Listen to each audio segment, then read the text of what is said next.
എല്ലാ കൂട്ടുകാർക്കും എൻ്റെ പുതിയൊരു വീഡിയോയിലേക്ക് സ്വാഗതം. ഇന്ന് ഞാൻ തയ്യാറാക്കി എടുക്കാൻ പോകുന്നത് ഉരുളക്കിഴങ്ങ് വെച്ച് തയ്യാറാക്കാൻ പറ്റുന്ന അടിപൊളി റെസിപ്പിയാണ്. ഈ ഒരു റെസിപ്പി നമുക്ക് പെട്ടെന്ന് തയ്യാറാക്കി എടുക്കാനായിട്ട് പറ്റും. ചോറിനാണെങ്കിലും ചപ്പാത്തിക്കാണെങ്കിലും കഴിക്കാൻ പറ്റിയ ഒരു അടിപൊളി ഒരു കോമ്പിനേഷനാണ്. അപ്പോൾ ഇതെങ്ങനെയാണ് തയ്യാറാക്കുന്നതെന്ന് വീഡിയോയിലൂടെ കണ്ടു നോക്കാം. ഈ തയ്യാറാക്കാൻ വേണ്ടി ഞാനിവിടെ 3 ഉരുളക്കിഴങ്ങാണ് എടുത്തത്. നന്നായിട്ട് ക്ലീൻ ചെയ്തതിന് ശേഷം ചെറിയ പീസാക്കി കട്ട് ചെയ്തെടുത്തു. എന്നിട്ട് നമുക്ക് വെള്ളത്തിലാക്കി കൊടുത്തിട്ട് നന്നായിട്ടൊന്ന് കഴുകിയെടുക്കണം. ഇഷ്ടമുള്ള ഷേപ്പിൽ നിങ്ങൾക്ക് കട്ട് ചെയ്തെടുക്കാം. പിന്നെ നമുക്കൊരു മിക്സിയുടെ ജാർ എടുക്കാം. മിക്സിയുടെ ചെറിയ ജാർ എടുത്താൽ മതി. ഇതിലേക്ക് നമുക്ക് കുറച്ച് മസാലയൊന്ന് സെറ്റാക്കി എടുക്കണം. അതിനുവേണ്ടി ഞാനൊരു 15 ചുവന്നുള്ളി ചേർത്ത് കൊടുത്തിട്ടുണ്ട്. വലിയ ചുവന്നുള്ളി ആണെന്നുണ്ടെങ്കിൽ ഒരു 10 എണ്ണം ചേർത്താൽ മതി. ഞാനിപ്പോൾ എടുത്തേക്കുന്നത് ചെറിയ ചുവന്നുള്ളി ആയിരുന്നു. അതുകൊണ്ടാണ് ഞാനിപ്പോൾ ഒരു 15 എണ്ണം എടുത്തേക്കുന്നത്. പിന്നെ നമുക്കൊരു 10 അല്ലി വെളുത്തുള്ളിയും കൂടെ ചേർത്ത് കൊടുക്കാം. അപ്പോൾ നിങ്ങളുടെ കയ്യിൽ വലിയ വെളുത്തുള്ളി ആണെന്നുണ്ടെങ്കിൽ ഒരു 6-7 അല്ലി വെളുത്തുള്ളി ചേർത്ത് കൊടുത്താൽ മതി. പിന്നെ നമുക്കിതിലേക്ക് വറ്റൽമുളകാണ് ചേർത്ത് കൊടുക്കുന്നത്. ഞാനൊരു 3 വറ്റൽമുളകും ചേർത്ത് കൊടുത്തിട്ടുണ്ട്. എന്നിട്ട് നമുക്കിത് നന്നായിട്ട് തരിതരിപ്പോട് കൂടി ഒന്ന് അരച്ചെടുക്കണം. ഇത് ഒത്തിരി ഒത്തിരി അങ്ങ് ലൂസായിട്ട് കുഴഞ്ഞൊന്നും പോവരുത്.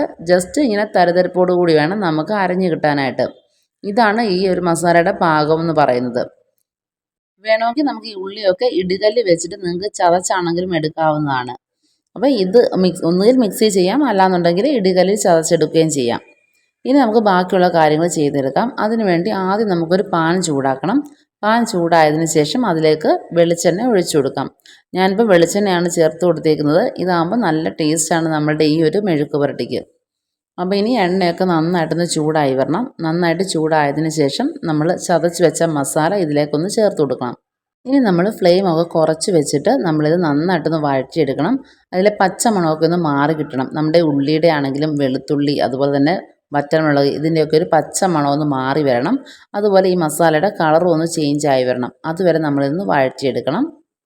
ഒരു 2-3 മിനിറ്റ് കഴിയുമ്പോഴേക്ക് നമുക്ക് ഈ മസാലയൊക്കെ നന്നായിട്ട് വഴന്നിട്ട് കിട്ടും. ഇനി ഇതിലേക്ക് നമുക്കൊരു 1/4 ടീസ്പൂൺ മഞ്ഞൾപ്പൊടി ചേർത്ത് കൊടുക്കാം. മഞ്ഞൾപ്പൊടിയും കൂടെ ചേർത്തിട്ട് നന്നായിട്ടൊന്ന് വഴറ്റിയെടുക്കണം. ഫ്ലെയിം കുറച്ച് വെച്ചിട്ട് വേണം നമ്മളിതൊക്കെ ചെയ്തെടുക്കാനായിട്ട്. മഞ്ഞൾപ്പൊടിയുടെ പച്ചമണമൊന്ന് മാറി വരണം. അതുവരെ നമ്മൾ നന്നായിട്ടൊന്ന് വഴറ്റിയെടുക്കണം. അതിനുശേഷം നമുക്കിതിലേക്ക് 1/2 table spoon Kashmiri chilli powder കൂടെ ചേർത്ത് കൊടുക്കാം. എന്നിട്ട് വീണ്ടും നമുക്ക് നന്നായിട്ടൊന്ന് വഴറ്റിയെടുക്കാം. ഞാനിപ്പോൾ കളറും കൂടെ കിട്ടിക്കോട്ടെ എന്ന് കരുതിയിട്ടാണ് കാശ്മീരി ചില്ലി പൗഡർ ചേർത്തത്. നിങ്ങൾക്ക് എരിവ് വേണം എന്നുണ്ടെങ്കിൽ സാധാ മുളക് പൊടി ചേർത്ത് കൊടുത്താൽ മതി. ഇവിടെ ഇപ്പോൾ നമുക്ക് അധികം എരിവൊന്നും വേണ്ടായിരുന്നു. കാരണം ഓൾറെഡി നമ്മൾ വറ്റൽമുളക് ചതച്ച് ചേർത്തിട്ടുണ്ട്. പിന്നെ ഇപ്പോൾ കാശ്മീരി ചില്ലി പൗഡറും ചേർത്തിട്ടുണ്ട്. ഇത്രയും ഒരു എരിവ് മതി നമുക്കിവിടെ. അപ്പോൾ നിങ്ങൾക്ക് എക്സ്ട്രാ എരിവ് വേണം എന്നുണ്ടെങ്കിൽ സാധാ മുളക് പൊടി ചേർത്ത് കൊടുത്താൽ മതി. ഇനി നമുക്കിതിലേക്ക് നമ്മൾ കഴുകി വെച്ചിട്ടുണ്ടായിരുന്ന ഉരുളക്കിഴങ്ങ് കൂടെ ചേർത്ത് കൊടുക്കണം. എന്നിട്ട് നന്നായിട്ട് ഈ മസാലയും ഉരുളക്കിഴങ്ങും കൂടെ നന്നായിട്ടൊന്ന് മിക്സ് ആക്കി എടുക്കണം. ഇതിലേക്ക് ആവശ്യത്തിന് ഉപ്പും കൂടെ ചേർത്ത് കൊടുക്കാം. ഈ ഉരുളക്കിഴങ്ങിലേക്ക് ഞാൻ മസാലയിലാണെങ്കിൽ ഉപ്പൊന്നും ചേർത്തിട്ടില്ലായിരുന്നു. അപ്പോൾ അതുകൊണ്ട് നമ്മൾ ഇവിടെ ഉരുളക്കിഴങ്ങ് കൂടെ ചേർത്തിട്ട് നന്നായിട്ട് മിക്സ് ചെയ്തതിന് ശേഷം ഇതിലേക്ക് ആവശ്യത്തിന് ഉപ്പും കൂടെ ചേർത്തിട്ട് വീണ്ടും നന്നായിട്ടൊന്ന് മിക്സ് ചെയ്തെടുക്കണം. പിന്നെ നമ്മളിതിൽ വെള്ളമോ ഒന്നും ചേർക്കേണ്ട കാര്യമില്ല ഈ ഒരു മെഴുക്ക് പുരട്ടി തയ്യാറാക്കാനായിട്ട്. വെള്ളമൊക്കെ ചേർത്ത് കഴിഞ്ഞാൽ നമ്മുടെ ഈ മസാലയ്ക്ക് ഒരു ടേസ്റ്റ് ഉണ്ടാവില്ല. കാരണം പച്ചവെള്ളത്തിൻ്റെ ആ ഒരു ചുവയായിരിക്കും നമ്മളുടെ ഈ ഒരു മെഴുക്ക് പുരട്ടി തയ്യാറാക്കുന്ന സമയത്ത്. നമ്മൾ വെള്ളമൊന്നും ഇല്ലാതെ വേണം നമ്മൾ ഈ ഒരു റെസിപ്പി തയ്യാറാക്കി എടുക്കാനായിട്ട്.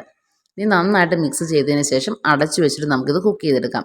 അപ്പോൾ 2-3 മിനിറ്റ് കൂടുന്തോറും നമ്മളിത് ഓപ്പൺ ചെയ്തിട്ട് നന്നായിട്ടൊന്ന് മിക്സ് ആക്കി കൊടുക്കണം.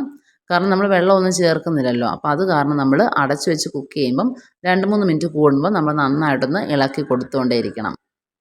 ഇത് നമുക്ക് ചപ്പാത്തിയുടെ കൂടെയും അതുപോലെ തന്നെ ചോറിൻ്റെ കൂടെയൊക്കെ കഴിക്കാൻ പറ്റിയ അടിപൊളി ഒരു കോമ്പിനേഷനാണ്.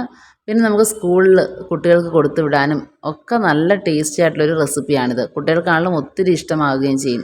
കുട്ടികൾക്കൊക്കെ കിഴങ്ങൊക്കെ ഇഷ്ടമല്ലേ. അപ്പോൾ അത് കാരണം കുട്ടികൾക്കും ഇതിൻ്റെ ഒരു ടേസ്റ്റ് ഇഷ്ടപ്പെടും. അപ്പോൾ അവർക്കാകുമ്പോൾ നമ്മൾ അധികം മുളകൊന്നും ചേർക്കേണ്ട കാര്യമില്ല. ഈ ഒരു മെഴുക്ക് പുരട്ടി എന്ന് പറയുന്നത് നമുക്ക് വെറുതെ കഴിക്കാൻ നല്ല ടേസ്റ്റ് ആയിട്ടുള്ളൊരു ഐറ്റമാണ്. അപ്പോൾ നമ്മൾ ഇടയ്ക്ക് 2-3 മിനിറ്റ് കൂടുന്തോറും ഇങ്ങനെ ഓപ്പൺ ചെയ്തിട്ട് ഒന്ന് ഇളക്കി കൊടുത്ത് യോജിപ്പിച്ചെടുക്കണം. അങ്ങനെ നമുക്കിത് കുക്ക് ചെയ്തെടുക്കാം. അപ്പോൾ വെള്ളം ചേർക്കാതെ വേണം നമ്മൾ ചെയ്തെടുക്കുക എന്നുള്ളത് മാത്രം ഒന്ന് പ്രത്യേകം ശ്രദ്ധിക്കുക.